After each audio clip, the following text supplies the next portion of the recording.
estos días que es muy importante, pero ya le saludamos a la doctora. Doctora, buen día. Gracias por venir, doctora, muy amable. Muy buenos días, Carlos, y a toda la audiencia.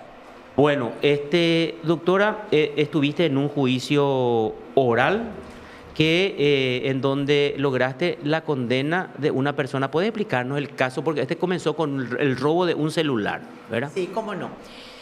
Y resulta que últimamente se están teniendo muchísimas denuncias acerca de estos hechos. En el año 2024, una persona se encontraba en el local Feria Asunción haciendo sus compras cuando entre dos personas le sustrajeron el celular y ese celular utilizaron horas después, ¿verdad? Aproximadamente 2 horas después,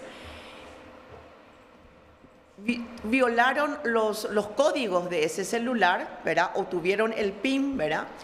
Y así pudieron ingresar a su cuenta bancaria, vaciar su cuenta de ahorros y tomar un préstamo de dinero de 50 millones de guaraníes, ¿verdad? Esto sucedió un día viernes. A las 18 horas aproximadamente se observa en los videos, en el circuito cerrado del local comercial, como en un descuido ella tenía su bolso sobre el carrito de compras, sustraen el celular entre dos mujeres, se retiran y luego al día siguiente, sábado, empieza ella a recibir correos electrónicos donde le van informando de las sustracciones y del otorgamiento del préstamo y del retiro del préstamo a través de transferencias. Y entonces ella inmediatamente hace la denuncia, ¿verdad? Informando acerca de este tema. Realmente le vaciaron su cuenta. Y aparte ella quedó con una deuda de 50 millones, ¿verdad? Del préstamo que hicieron los otros. Del préstamo, sí. Entonces iniciamos inmediatamente toda la investigación. Ordenamos la detención de todas las personas que habían prestado sus cuentas, ¿verdad? Sus cuentas para poder recibir ese dinero sustraído. Y obtuvimos la información de cómo acontecieron los hechos.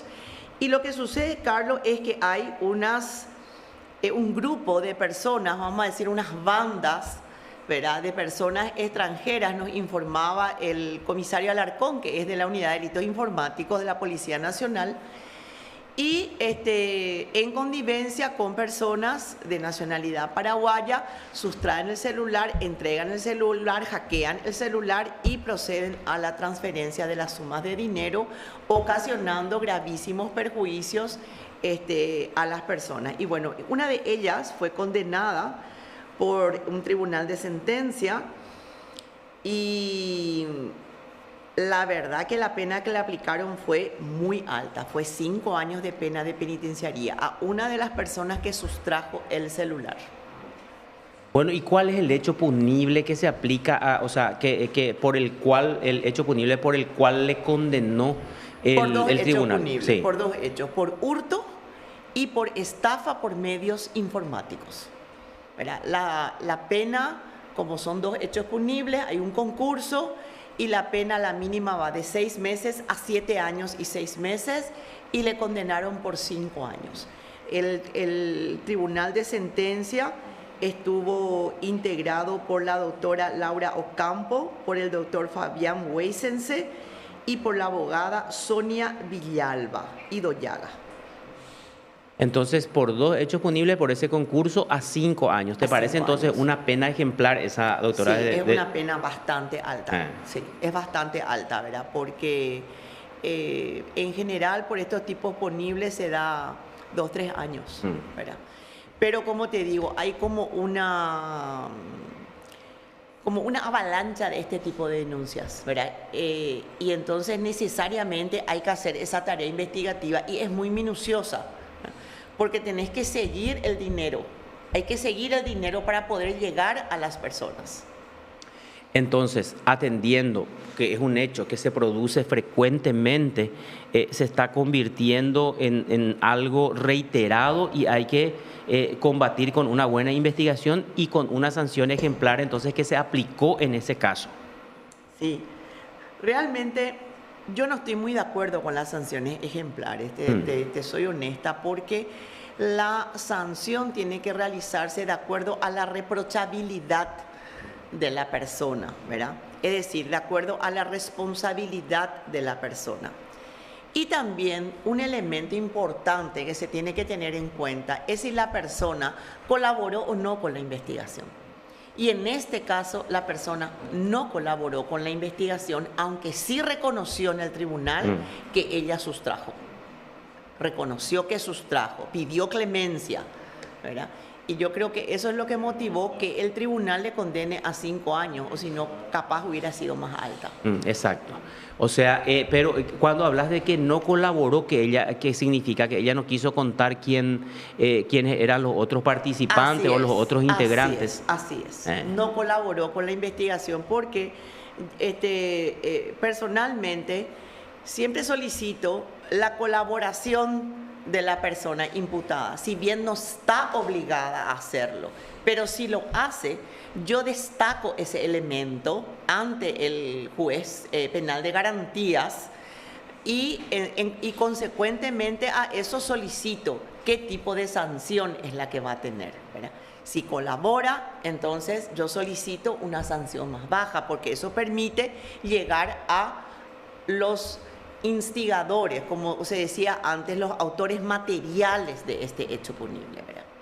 Que en realidad es muy importante porque son las cabecillas. Sí, y en este caso no se pudo llegar entonces a esas cabecillas, porque evidentemente no se pudo llegar. No se pudo. No. Se pudo llegar solamente a los autores directos y a las personas que facilitaron sus cuentas bancarias para poder recibir el dinero y sustraer el dinero. O sea que acá entonces, ¿cómo fue el procedimiento? Algunos prestaban su cuenta y a esas cuentas entonces se enviaba esa plata del banco de esta persona víctima. Así es. Y en el 90% de los casos, las personas que recibieron el dinero devolvieron la suma de dinero completa. O sea, ¿pudieron ustedes llegar a las personas que recibieron en sus cuentas? Sí. Llegamos, les imputamos y debido a que devolvieron el dinero, se le aplicó en algunos casos un abreviado y en otros casos una suspensión condicional del procedimiento porque no tenían antecedentes penales. Pero la víctima recuperó su dinero. Recuperó su dinero. Que es lo importante para la víctima, ¿verdad? Sí. Que es lo que siempre en estas cuestiones económicas, que es lo que pretende, recuperar esa plata. O si no, además de vaciarle la cuenta, se iba a quedar con una deuda enorme. Claro, recuperó el 100%. El 100%. Nosotros hicimos de que ella recupere el 100%. Eso es muy importante porque ella se va a sentir más satisfecha aún, ¿verdad? Y además se castiga otra vez a la persona involucrada y de la otra que sustrajo o formó parte también de esa sustracción o apropiación de ese teléfono. Todavía está pendiente de hacer el juicio oral y público. Aquí es importante también comentar un poco, Carlos, que los bancos y las entidades financieras en general no devuelven estas sumas de dinero. Cuando es a través del celular que se hackea el PIN o la contraseña del celular y se accede a los datos bancarios para poder ingresar en la cuenta. En general no devuelven. ¿Y eso qué implica? ¿Eso tendríamos que, no sé, a través de una ley? ¿O te parece que está bien así, está correcto? ¿O cómo vos lo ves atendiendo tu experiencia? No, yo creo que no está correcto.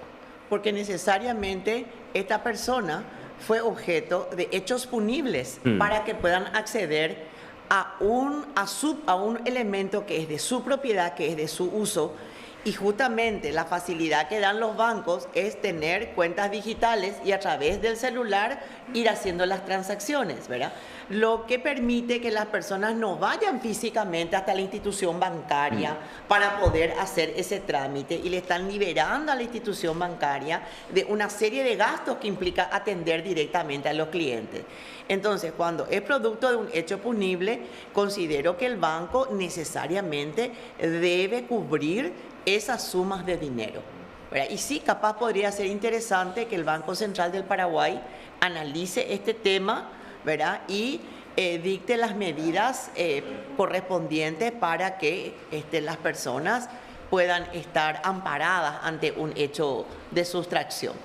Claro, eso que decís es muy importante y aparte que estás diciendo, como estás diciendo, doctora, él le libera de, por ejemplo, mucho menos cantidad de personal, tiene también sus beneficios, así como para nosotros que usamos ese sistema, ese método y debería hacerse responsable y habría que buscar la forma, yo creo que a través de una legislación únicamente se va a poder ver la responsabilidad de estas entidades bancarias o financieras en general.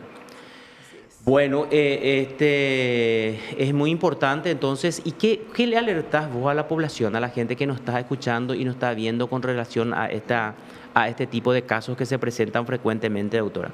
Y bueno, si una persona tiene registradas sus cuentas bancarias, sus tarjetas de crédito, ¿verdad? En sus celulares y se le sustrae, en forma inmediata tiene que proceder al bloqueo de todas sus cuentas y de todas sus tarjetas, ¿verdad? Porque este grupo tiene evidentemente la tecnología para en unas horas, en forma muy rápida, ¿verdad? Ya proceden a la sustracción y toma de préstamo de dinero a través del celular. En este momento la sustracción del celular ya no es como antes, que es para empeñar, para vender, para comercializar sus partes. No, se utiliza para este fin. Y las personas que sustraen entran en los locales comerciales como estos, ¿verdad? Y observan a su víctima, eligen a su víctima, ven que esa persona probablemente tiene una cuenta bancaria, una caja de ahorro en una cooperativa, en un banco, en una financiera, y entonces proceden, la eligen y realizan la sustracción de ese celular. Bueno, entonces así es que atender bien este consejo, esta recomendación, entonces hay que bloquear todas esas cuentas y hacer la denuncia respectiva para que se les pueda identificar y investigar rápidamente a las personas involucradas. Doctora, atendiendo tu experiencia, tu trayectoria también en el Ministerio Público, queremos ir consultándote algunas cosas sobre la institución, de otras causas que tenés, que no podemos dejar de preguntarte, por ejemplo, el caso de los títulos falsos, que es un tema preocupante, incluso se conformó una comisión especial, así como en el caso del tema de la mafia de los pagarés en el legislativo. Entonces, ¿cómo estás trabajando? ¿Cómo están haciendo esa investigación? Creo que estás con el fiscal Leonardo Guerrero, ¿verdad? Así es. Sí, el fiscal general del Estado integró un equipo, ¿verdad? Estamos con el doctor Leonardo Guerrero y yo, ¿verdad? Estamos trabajando en esta causa. Realmente, la primera causa que yo tuve, ¿verdad? Es la que me sirvió para poder conocer y comprender cuál es el modus operandi para la falsificación de títulos, certificados de títulos, inscripción en el MEC, porque estamos hablando que estos títulos expiden institutos superior de enseñanza. ¿Por qué? Porque van dirigidos para la obtención de la carrera de educación con énfasis en educación escolar básica o directamente ciencias de la educación. Es decir, que esa es la carrera que las personas estudian para poder ser docentes, por una parte. Y por otra parte, se utiliza también como un posgrado o una especialización, curso de especialización, para obtener mejores recursos, mejores rubros, para que tu salario aumente. Y tengo que decir que lastimosamente es una situación escandalosa, es una situación inmensamente grande, ¿verdad? Inmensamente grande. Hasta yo le insto a las personas que saben que tienen esto para evitarse una imputación, para evitarse un proceso penal, ¿verdad? Informen porque tarde o temprano vamos a llegar, ¿verdad? No solamente a las personas que han usado esos títulos falsos y esos certificados de estudio, sino que también a las personas dentro del Ministerio de Educación, porque es un equipo, ¿verdad?, de años, ¿verdad?, que está realizando las inscripciones correspondientes, por un lado. Y por el otro lado, a los institutos de enseñanza y a las personas, ¿verdad?, que aparentemente tienen mucho amparo, ¿verdad? Por eso es que tienen esos institutos de enseñanza a la luz del día, con carteles, inscriben personas y no están habilitadas para emitir esos títulos, ¿verdad? Y estafan también a compatriotas, fundamentalmente personas del interior, que vienen a hacer el curso de 4 años, que pagan su matrícula, su cuota, que pagan por su tesis, y resulta ser que esos documentos son falsos. Cuando hablas de que es inmensamente grande, eso se puede poner en números, en cifras, se puede hablar de una cantidad X de 500, de 1000, 1500. Bueno, ¿cómo lo ves? Yo tuve conocimiento de que aproximadamente 1500 son los casos, y ese conocimiento yo tuve en el año 2024, ¿verdad?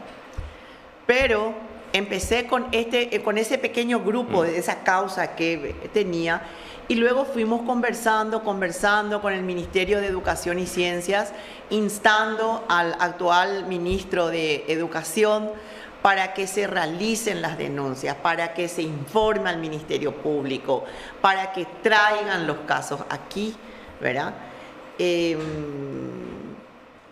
Porque es, yo creo, la única manera, procesando penalmente, que podamos tener alguna respuesta con respecto a este tema.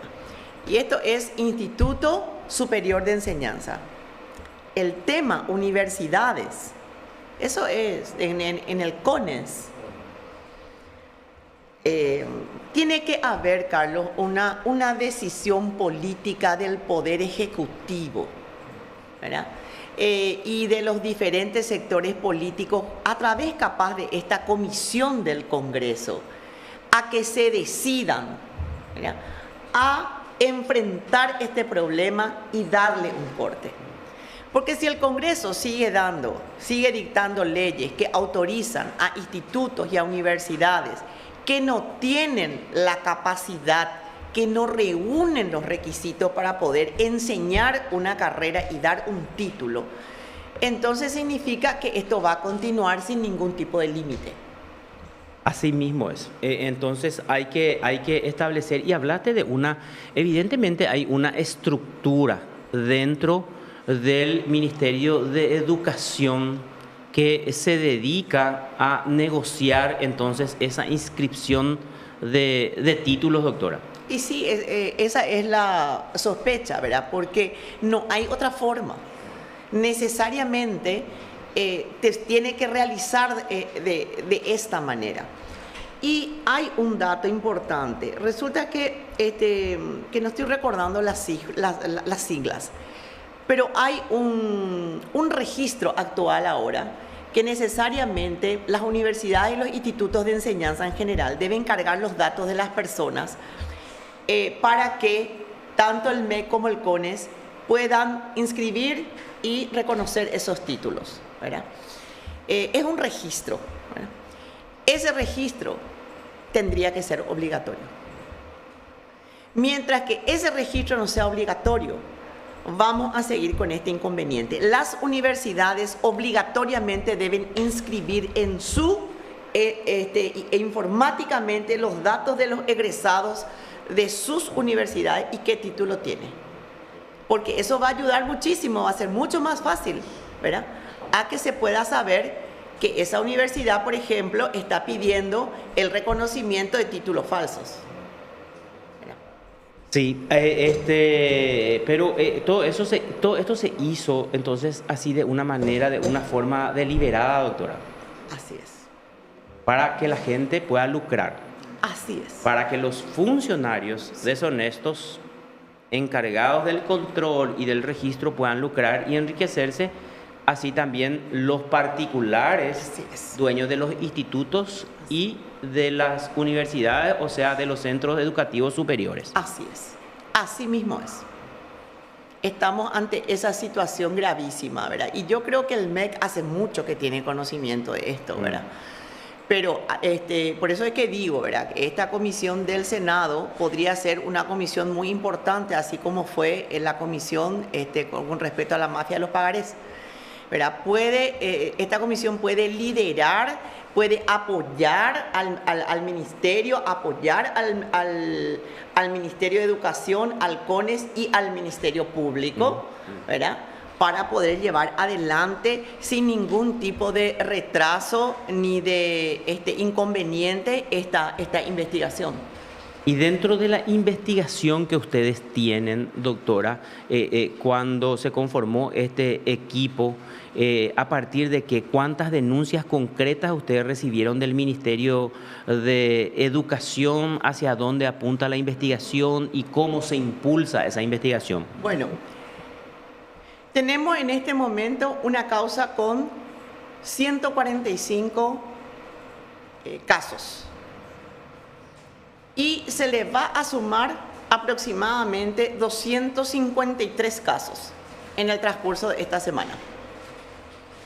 Y tenemos otro grupo más pequeño, ¿verdad?, que estamos hablando de unas 40 casos aproximadamente, ¿verdad? Pero cada uno de estos van a tener números de causas distintos, pero son los mismos hechos y la misma tarea investigativa, ¿verdad?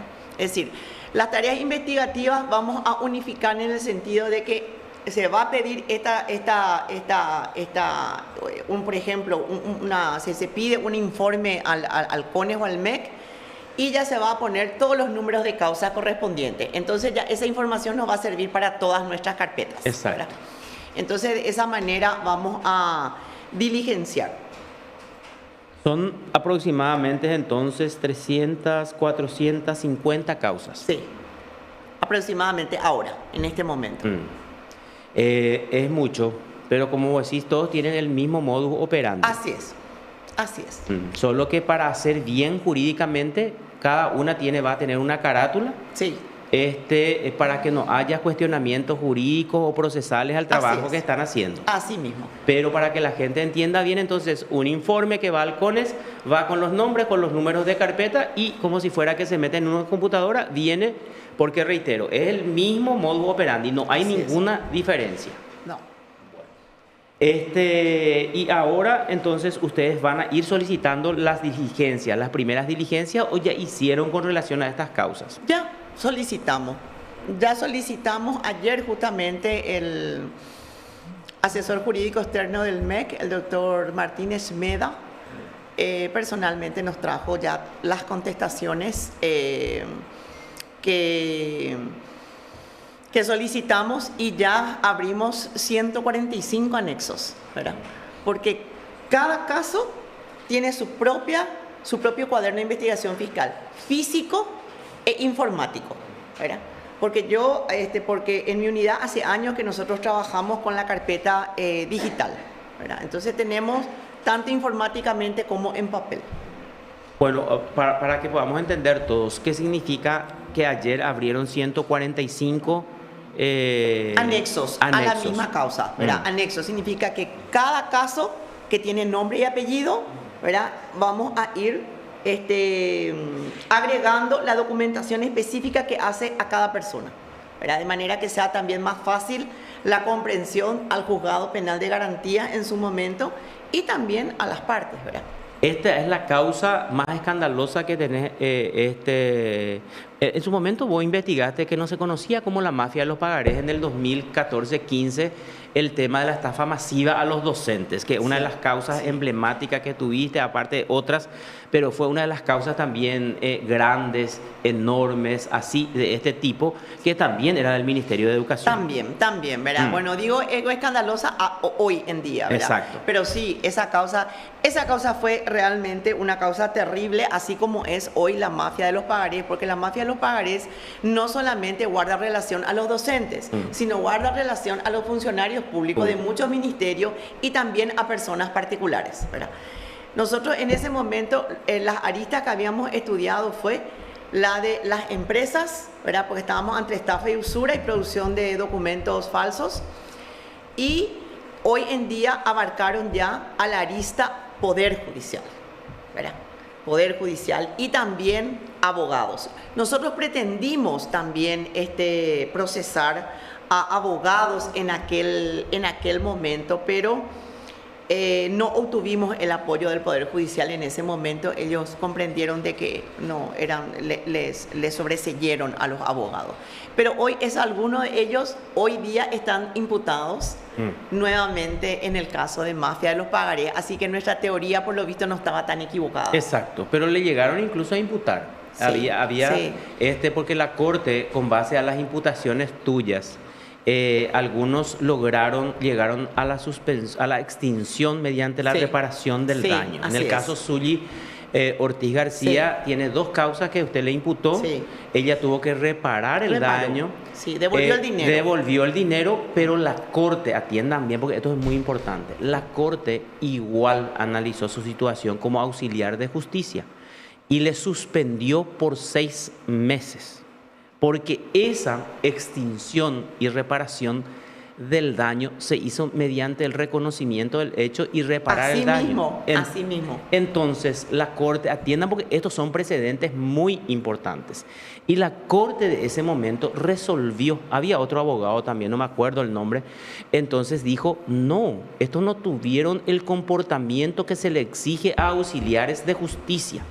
Entonces, y no es una doble sanción porque ella allá extinguió mediante la reparación del daño y acá nosotros notamos que no tuvieron o incumplieron las exigencias establecidas entonces para los auxiliares de justicia o para los abogados como auxiliares de justicia. Por eso el trabajo que se hizo en su momento fue demasiado importante y era una de las causas súper, hiper emblemáticas. Y ahora de ahí volvimos otra vez que se reflotó y ahora nos estamos encontrando entonces con el tema de los títulos falsos. ¿Qué te parece parecido así de escandaloso ahora entonces, doctora? Y sí, porque resulta que el tema es por una parte, hay funcionarios públicos que están cobrando un salario, un plus, ¿verdad?, del Estado, y vi que en algunos casos suma, realmente son montos importantes. Ahora oportunamente el público va a poder conocer cuánto están percibiendo por mes sobre una cuestión que ellos no estudiaron. Y resulta que mientras que hay otros docentes y otros funcionarios en el Ministerio de Educación que sí estudiaron, que sí gastaron, que sí imprimieron tiempo, ¿verdad?, en su preparación, y resulta que no están teniendo los beneficios que tienen estas otras personas, ¿verdad? Que es también una situación sumamente injusta. Y yo te quiero decir de que hay muchísimos docentes a quienes no conozco, ¿verdad?, pero que me están enviando información muy importante a través del WhatsApp, ¿verdad?, y me están dando los nombres y la forma de cómo estas personas han obtenido estos títulos falsos y obtienen ese plus, ese dinero que están ganando y que el Estado está pagando, por una parte. Y por la otra, personas que están en aula que no pueden enseñar, ¿verdad? Ahora entendemos por qué hay tantos aplazos en los exámenes que el MEC solicita a su docente. Porque son personas que compraron sus títulos que no estudiaron. Y entonces ustedes ya tienen más o menos, digamos, más o menos encuadrados, establecidos, entonces que hay muchos docentes, nos estamos refiriendo solamente a docentes, ¿verdad? Docentes y funcionarios del MEC. Ah, Dos docentes y docentes, funcionarios del MEC también tienen títulos falsos entonces. También, esos justamente son los que utilizan esos títulos para obtener un plus con respecto a su salario. Sí, nosotros publicamos de pasada el caso de la ANDE. Pero con un salario de 26 millones de guaraníes, más los otros, muchísima plata. Similar. Esos casos son similares a los que observamos en el MEC. Ahora, entonces lo que nosotros podemos decir entonces es que hay altos funcionarios del Ministerio de Educación que tienen sueldazos del Estado más bonificación por título falso. Y mira, justamente Presumiblemente vi falso. uno que casi gana lo mismo que yo. Por ejemplo, ¿verdad?, con títulos que acreditan un estudio que no realizó y que tiene ese plus por eso. ¿Y eso ustedes van a exponer al público después en la imputación o en qué con momento? las imputaciones, verá, este es un tema de interés público y el Código Procesal Penal dice, verá, de que en forma general se puede informar a la opinión pública, aclarando siempre que sin que se le exponga a la persona imputada ya como un condenado, pero sí se puede informar, y más todavía porque es de interés público. Me gusta esa parte porque hay muchos funcionarios fiscales que no entienden eso, porque esa incluso es una suerte de obligación, esa de informarle a la ciudadanía, dice objetivamente. Así es. Dice la ley orgánica del Ministerio Público. Dice el Código Procesal Penal y dice la Constitución Nacional. Exacto. Ahí. Así que necesariamente las causas que son de interés público, el agente fiscal penal tiene la obligación de informar. ¿Por qué tiene la obligación de informar? Para que la sociedad sepa que no hay una situación de impunidad con respecto a ese caso que afecta a tantas personas, a tantos ciudadanos. Y ahí quiero ir, vamos a hilar un poquitito para ir terminando la entrevista, doctora, y agradeciendo tu tiempo. Perdón, hablaste muy bien. La Fiscalía o el Ministerio Público representa a la sociedad y tiene que hacer saber a esa sociedad el trabajo que está haciendo. No se puede, o sea, la institución que por constitución representa a la sociedad no puede trabajar de espalda a la ciudadanía y a esa sociedad, sobre todo en estos temas de interés general. Tiene que hacer una rendición de cuentas y les cuesta mucho a los funcionarios, doctora. En general, y en este caso el Ministerio Público, porque estamos hablando contigo que sos hace rato ya agente fiscal, doctora. Sí. Y cuesta. Cuesta porque resulta que capaz no se prepara un poco, ¿verdad? Al agente fiscal penal, ¿verdad? A poder dar esa información, esa explicación, ¿verdad? Y solamente se hace a través de boletines de prensa del Ministerio Público, pero no es lo mismo, ¿verdad? Es decir, la ciudadanía tiene que saber de que ese agente fiscal está procurando llegar a la verdad, que está buscando la verdad, ¿verdad? Que procura eso y que está haciendo los actos tendientes a eso, sin necesidad de contar aquellos resultados de investigación que pueden afectar a la seguridad o a la información de temas así muy sensibles o reservados. Pero tiene que informar, tiene que explicar. Esa es una obligación de todo el funcionario público, porque hoy cuando la gente no es lo mismo una gacetilla fría que tenerle frente a la gente. Y si uno no esconde nada y si realmente está queriendo hacer o está haciendo el trabajo como corresponde, ¿por qué va a tener que esconderse? ¿O por qué no va a atenderle a los medios de prensa o a la gente que le quiera consultar sobre cómo va esa investigación? Así como bien dijiste, sin afectar el nombre, uno puede decir, por ejemplo, hay funcionarios, altos funcionarios que cobraron 25, 30 millones de guaraníes y más bonificación por títulos falsos, sin dar los nombres porque no te permite eso la Constitución, resguardando, ¿verdad? Pero después los medios pueden conseguir o lo que sea, ya es otra cuestión, independiente. Bueno, en general, doctora, para ir terminando, el Ministerio Público, ¿cómo lo estás viendo en general? Esa institución en donde hay gente bastante rescatable, honorable, que está haciendo el esfuerzo dentro de todas, o sea, hay mucha precariedad también dentro del Ministerio Público y hay funcionarios que tienen que poner de su plata para hacer fotocopias, impresiones, etcétera, etcétera. ¿Cómo lo estás viendo y cómo nos describirías eso, doctora? Y estamos en una situación sumamente crítica, ¿verdad?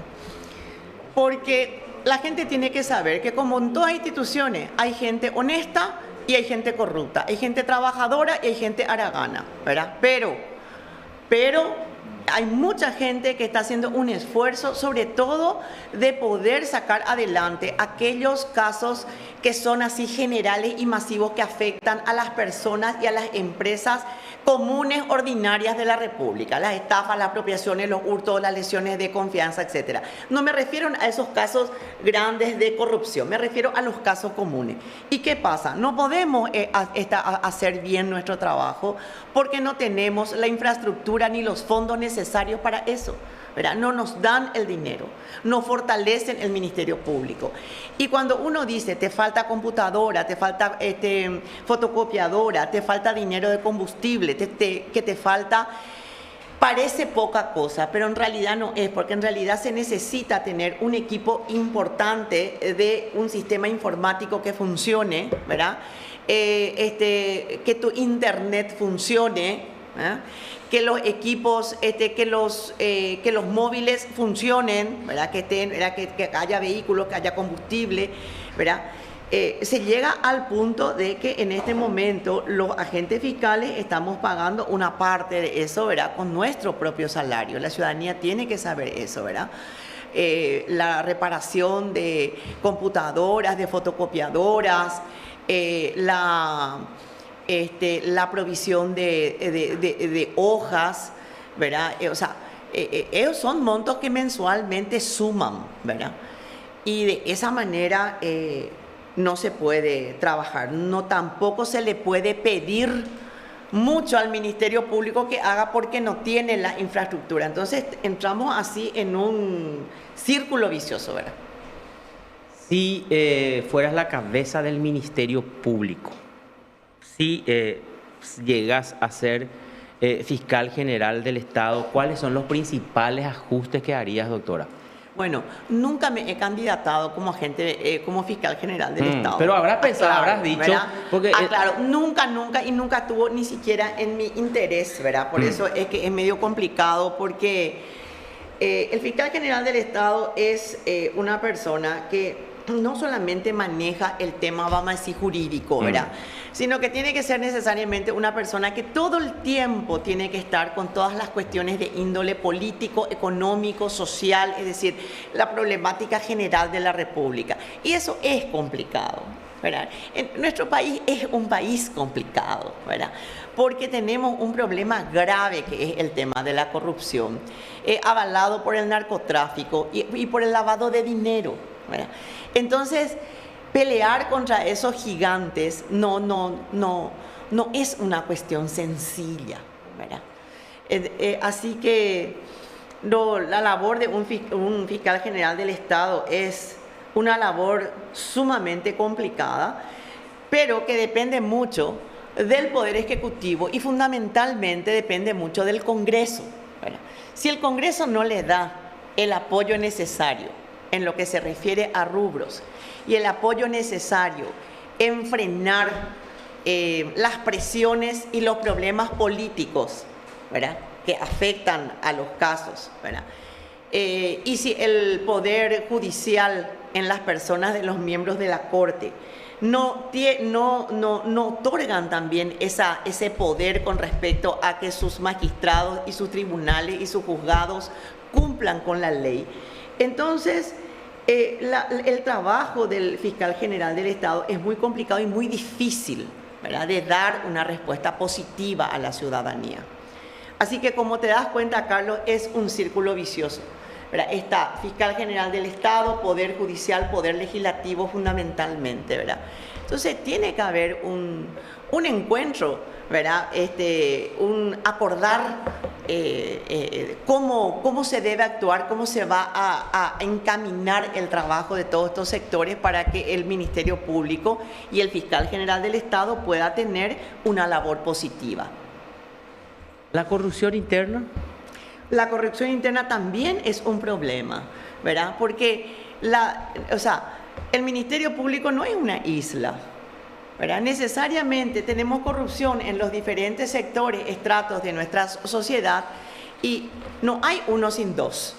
Necesariamente, ¿verdad?, hay una parte y otra parte. Y claro que hay también corrupción dentro del Ministerio Público, ¿verdad? Y tenemos el caso de una fiscal que hace poco, ¿verdad?, fue condenada por parte de un tribunal de sentencia, ¿verdad?, que la sentencia no está firme todavía, ¿verdad?, porque puede ser objeto de apelación y de casación.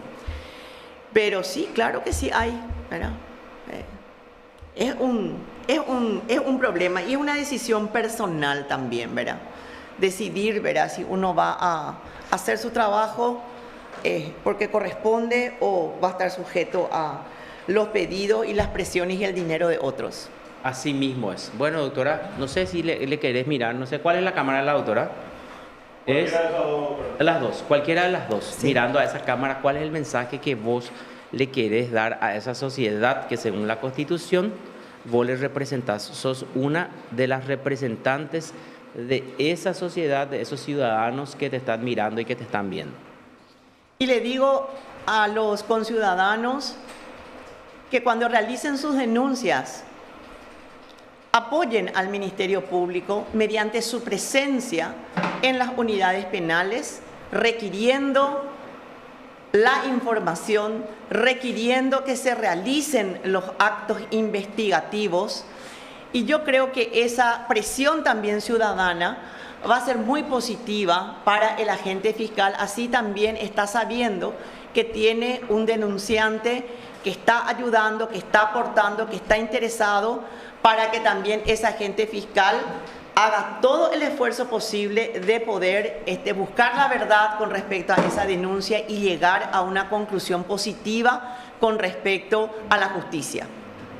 Eso es muy importante y por sobre todo, doctora, llevar adelante una gestión honesta,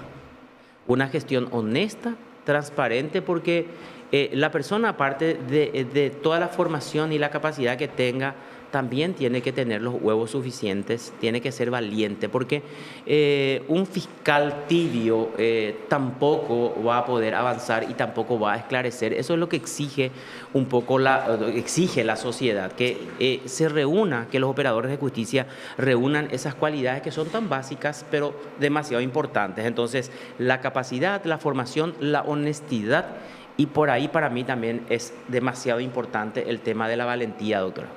Así es. Bueno, estuvimos así con la doctora Teresa Sosa. Doctora, muchísimas gracias por tu tiempo, fue un gusto conversar contigo. Nosotros vamos a una breve pausa mientras despedimos acá a la doctora y retornamos enseguida. Pausa y volvemos.